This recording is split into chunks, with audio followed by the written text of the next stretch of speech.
Unlike Axe, when they build a new thing, I think Helix is going to be able to go. Line 6 is going to be able to go. Here's the brand new Helix X with a whole new bag of tricks, touchscreen, Bluetooth.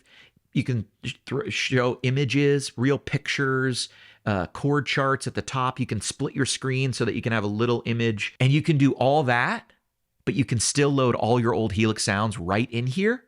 They'll sound exactly the same. So you can take all the old stuff you were working on and start adding new tricks to it.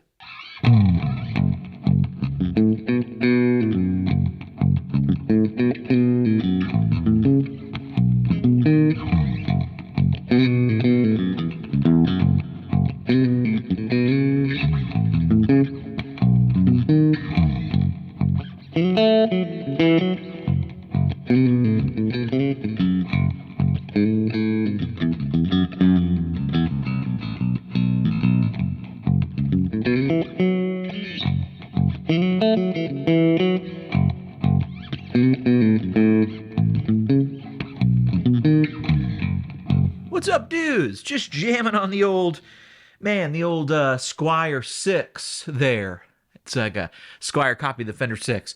This is one of the most underrated instruments, I gotta tell you. I'll do a video on it, but yeah, designed and backed by Fender. I don't know where this is made. China, maybe? This might be Indonesia. No idea. But I've always dug these things, man. They're good. They're good. I've had some trouble with some buzz on the lowest string, but you know, it's really great. You can really get some great tones.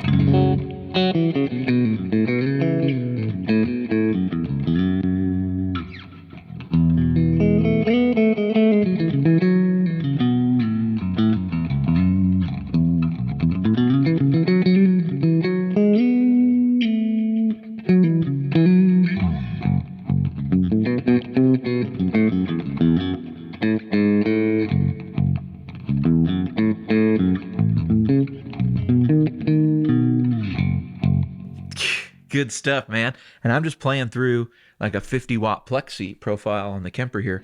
It's great stuff. That's not what we're talking about today. Beautiful, beautiful morning up here in Nashville. And back with another video where just speculating. Look, a while back I did a video talking about why I thought Helix 2 would use NAMM as a capture tech, right? And if you're a wrestling fan, that's what we call fantasy booking. Right? That's where you go like, wouldn't it be great if Undertaker came back and resurrected the Macho Man Randy Savage, and he finally took out the evil Andre the Giant, but this time he's backed up by, The Rock and John Cena, right? It's all that kind of stuff, right? And then Goldberg comes out. He's the special guest referee with Stone Cold Steve. It's the fantasy stuff, right? It's like stuff that's probably not going to happen, but it's fun to think about. It's fun to think about. Little iced coffee today. And it makes a great video. You know what I'm saying? It makes a great, like, just topic for discussion.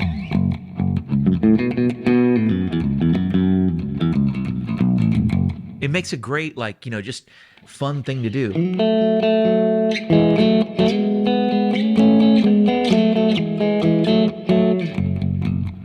And,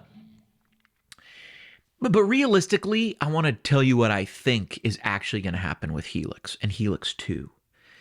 Now, I was asking around, hey, you heard anything about the Helix 2? Heard anything about the Helix 2? Helix 2, Helix 2? Feel this laugh. It's funny when I come in and I ask that. I even went and asked the Line 6 people. So what's after this? A little Helix 2? They just go, you know what I mean? It's always stuff like that. So I'm going to make a real prediction on what I think Line 6 is actually going to do with the successor Helix product. And I don't think it's coming super soon, but maybe. Maybe in time for Christmas of this year.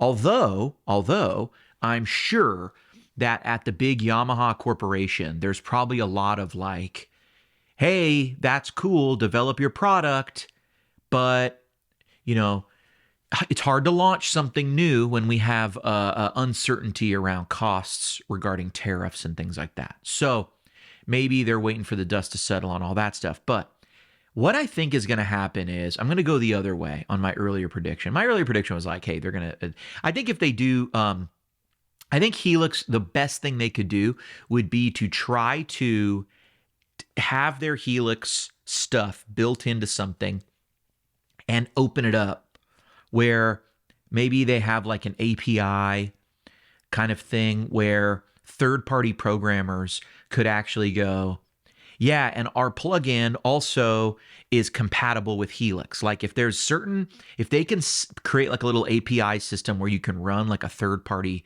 plugin, like a Valhalla Reverb or something, where if it's like, as long as the developers have made it compatible with a Helix block, you could load it into your Helix. That would be awesome. And I think the same thing with Capture Tech. If you could load in NAM captures, it would just be a tremendous benefit. And what it would do is it would bring a ton of the open source and DAW community people to the Helix, and you'd be able to use all the Helix stuff along with other things.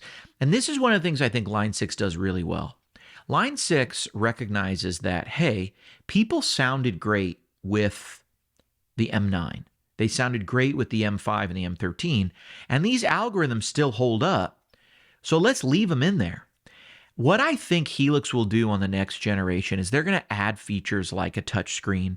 They're going to add features like Bluetooth connectivity to your phone. They're going to add features. I'd love to see somebody do Bluetooth connectivity where I could just use it to my computer over an editor. So if my Helix is just in the room, I can get on my laptop and just, as long as both units are on, they can Bluetooth talk to each other rather than having to go grab the USB. I'd love to be able to have my setup over here, be able to turn towards my computer and just start editing and actually edit the sounds on there. And whatever I build on here, I could literally just drag over to my Bluetooth share and it would automatically go via Bluetooth, via the air magic into my Helix without having to go like, where's my USB thing that kind of looks like the printer on one side, the printer cable, you know what I'm saying? And so that's what I hope they do. But what I really think they're going to do is, I think Helix is going to go, I think Line 6 might go, you know what? You all do what you're doing. We don't care about any of that. We're going to double down. I wonder if the successor Helix product is not a Helix 2, but like Helix X. And it's just straight up, it's an improved version of the Helix, where they give you everything for the Helix, way more DSP, a touchscreen, different layouts. Maybe they go a little more modular where they go, here's just a brain unit of the Helix with all the DSP and you can have like a separate controller on the bottom. Or maybe they go, here's the full floorboard. I think they're going to need a full floorboard unit. Maybe they go, here's the full floorboard and there's now double expression pedal. I don't know what they'll do. I think they can make it really, really cool. Big, beautiful touchscreen where maybe you can also, how cool would it be if you could also display your set list or music? If there was an app on there where you could say, hey Helix, give me two little things over here and I can display a PDF or a JPEG on the screen so that I can glance down, see my set list, have it there, or I can glance down and see any notes or anything I've written out. Or maybe I actually have my music and I can scroll through it right there. I, a lot of times, use an iPad at my church, and a lot of guys, when they play live, they just, you scribble some numbers on paper and you throw it down there. And so when you get to the end of that song that you have memorized, you kind of look at the end and you're like, oh, wait, what is it? Oh, wait, it's like...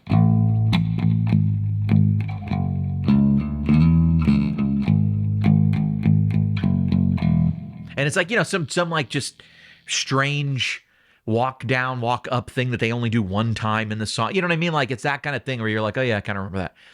And when you're playing a whole set, sometimes it's nice to look down, or they call a new song and you just start writing stuff. It'd be cool to have more things integrated for musicians who use stuff like that. But I think if you overall have like some sort of a third-party plug-in thing that you can show PDFs, you could show this, you could take advantage of a big, beautiful touchscreen, which I think they'll definitely add. But what I'm getting at is I think they're going to just improve the Helix, and they're going to do full backwards compatibility, meaning when they come out with new stuff, some of it will appear for the old units all the way down. Like here's the big boss Helix X, and maybe they discontinue Helix Floor, and they just go, we got Helix LT, we got Pod Go and all that stuff, and there's amp models and there's stuff that we're not going to add to the other stuff, but we will add it to this. And then some stuff, it's like, yeah, we are still going to support those, and the new Helix will get those as well. And maybe they won't run quite as high quality, or there'll be two versions. There's like, I don't know what they'll do, but I think what's interesting to me about Line 6 is I know they sell a lot of units, and it's so easy to use. I think at some level, I've made a lot of videos lately about like, people don't actually care what the best sounding thing is, or like, 5-10 years ago, we already had stuff that could fool you in a mix. So like, in 10 years, are people going to really be willing to spend way more to get a sound that could trick them 20 years ago? That's where it's like, okay, yeah. You see in the amp world where there's a lot of classic amps, and people are like, yeah, I know that they've made new amps with new features and all sorts of cool stuff and 2 channels. I still just want a deluxe reverb reissue. I know that platform. It's simple. I use it. Yes, I know Fender has made other amps that say they have a deluxe like clean, and they also add on a gain channel. I know it also adds a different EQ that's better and better and better and all this stuff. But at the end of the day, people still go, yeah, vintage or not, I'll take a deluxe reverb reissue because it's just tried and true and I know it. And I wonder if that is where we're going to settle in with some of this digital stuff. I look at Line 6 and I go, interesting. Their algorithms might be the deluxe reverb of the digital world. Like there might be algorithms in the Helix that we just go in 20 years, it'll be like, yeah, I'm running the new Helix, but it's running the original tape delay from my M9. It's running the original 63 spring algo from my HX Stomp, It's running the classic matchless or matchstick amp block from the original Helix. Like, I wonder if that's going to be the thing. And I wonder if Line 6 just tells everybody, you guys do what you want, capture the world, go ahead. We are going to keep making great modeling units that are super ultra easy to use, affordable, and we're going to use the latest tech that's there. But our advantage is going to be this. When you buy the new Helix, and here's the real thing where I think they can kill it, and this is the whole point of the video. Unlike Axe, when they build a new thing, I think Helix is going to be able to go, Line 6 is going to be able to go, here's the brand new Helix X with a whole new bag of tricks, touchscreen, Bluetooth. You can show images, real pictures, chord charts at the top. You can split your screen so that you can have a little image, your notes at the top, and then what you're dealing with down below. You can sync things together so that when you hit chorus of the song, it pulls up the chorus chords. When you hit bridge, it pulls up the bridge chord. You know what I mean?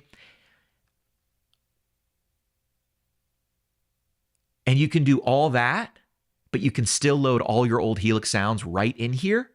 They'll sound exactly the same. So you can take all the old stuff you were working on and start adding new tricks to it. That, I think, is the real genius behind a new Helix that is awesome, new features, but doesn't actually need to do capture, schmapture, any of that stuff at all. Just staying in their lane, easy to use, beautifully designed stuff. And by the way, here's all the new extras. Dude, that's actually really cool to me, right?